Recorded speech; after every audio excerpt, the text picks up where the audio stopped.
పంది భయం పందిది కథ. ఒకరోజు ఒక గొర్రెలోడికి అనుకోకుండా ఒక పంది దొరికింది. అది ఎలా ఉందంటే అలా ఉంది. గొర్రెలోడు వెంటనే ఆ పందిని గుట్టు చప్పుడు కాకుండా పట్టడానికి ప్రయత్నం మొదలుపెట్టాడు. పందికి చాలా భయం వేసింది. అది కేకలు పెడుతూ కుయ్యో ముయ్యో అంటూ అటు ఇటు పరిగెత్తింది. నానా గోల పెట్టింది. దెబ్బకి ఎలాగోలా కష్టపడి చెమట ఓర్చి గొర్రెలోడు దాన్ని పట్టుకొని భుజం మీద వేసుకొని వెళ్ళసాగాడు. అప్పుడైనా పంది గోల పెట్టడం ఆపిందా అంటే లేదు.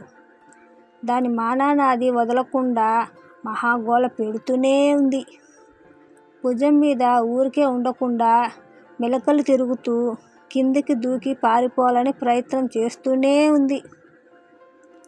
అలా గోల పెడుతున్న పందిని చూసి గొర్రెలోడి వెనకున్న గొర్రెలన్నీ నవ్వడం మొదలుపెట్టాయి.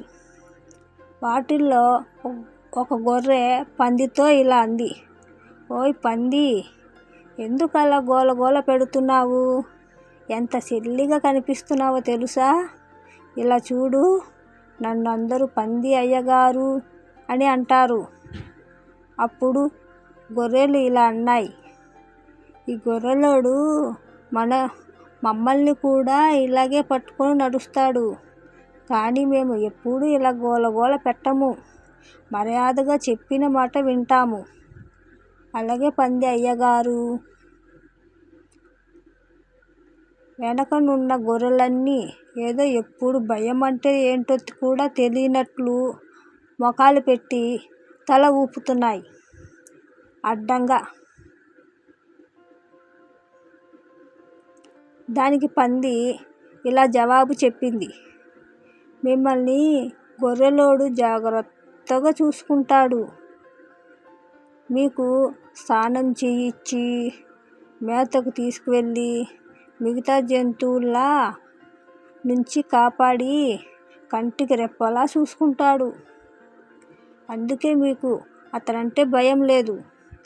కానీ నన్నేం చేస్తాడో ఏమో తెలీదు కదా. నన్ను వండుకు తింటాడో ఊళ్ళో అమ్మేస్తాడో ఏమిటో నా భయం నాకుంటుంది కదా.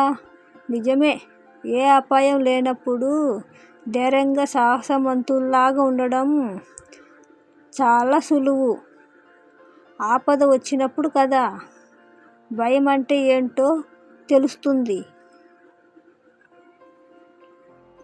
అందుకే భయపడుతున్నా. వాళ్ళని చూసి నవ్వకూడదు. వాళ్ళు కష్టం అర్థం చేసుకోవాలి.